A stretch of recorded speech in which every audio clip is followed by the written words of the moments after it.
So of all the new features in CSS3, the thing that's going to be of most interest to a lot of Flash developers are CSS transitions.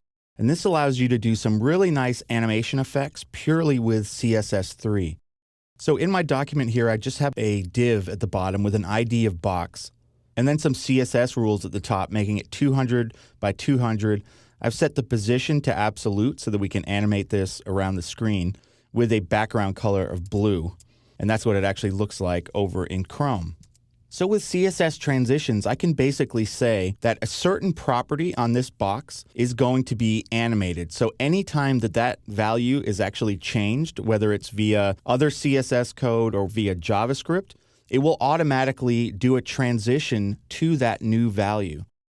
So much like I showed you in the last movie, we're going to have to use vendor-specific prefixes here. I'm going to use -WebKit because, again, we're in Google Chrome, which is WebKit-based.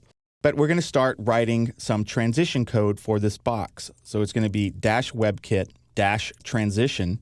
And the first thing we're going to set is which property do we actually want to animate. So I'm going to put in property, and this can be any valid CSS property. So let's just start with the left property. So this will allow me to transition anytime that I change that left property, either via CSS or code. And I'm just going to copy this line and paste it down. The next thing that I need to give is the duration. So how long do I want this to actually take? And I can give the number either in seconds or milliseconds, but I'm going to give it 0.4s, which is for seconds. I'm going to paste another one down below. Now the next is the timing function, and this essentially controls the easing. So I'm going to be timing-function, and there's a bunch of built-in ones, and I'm going to use the ease in out function. And there's also obviously ease out, ease in, and you can also give it a customized timing function if you want, but I'm not going to cover that here. So the last thing that we can give is a delay. So let's say that as I change that left property, I wanted to wait maybe a few seconds before that transition actually happened. I can give this delay property. I'm actually not going to use it, so I'm going to put in 0 seconds here. So now this is actually set up so that anytime that left CSS property is changed, it's actually going to do an animation to that new value over 0.4 seconds using the ease in out function. So let's go ahead and make that left value change. So what I'm going to do is to add a hover CSS property onto that box. And this is actually going to happen anytime I mouse over that div. So all I'm going to do is change the left property to, let's say, 500 pixels. And if I go over to Chrome and refresh, you can see that as soon as I put my mouse over, it's actually transitioning. And as soon as I take my mouse off, remember, with the hover selector, it's immediately going back to its original value. So we can see that animation happening. Now let's say I wanted to make this happen when I actually clicked on that div. I can come down and listen for the on-click event on the div and have it call a function called clicked. And then let me just add a script block here. And I'll go ahead and create that clicked function.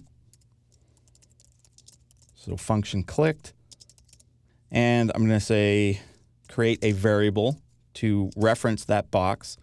And that's going to be document.getElementById. And then I'm simply going to set that left property.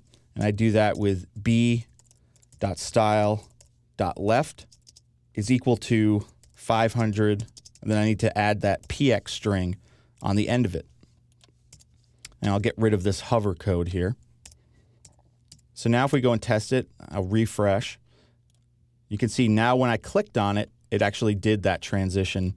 So that's a way I can trigger it from JavaScript. Now, one of the things you'll notice is that I had to put in 4 different properties here, CSS properties. These can actually all be combined into a single property, much like you have for other CSS things. There's shorthand.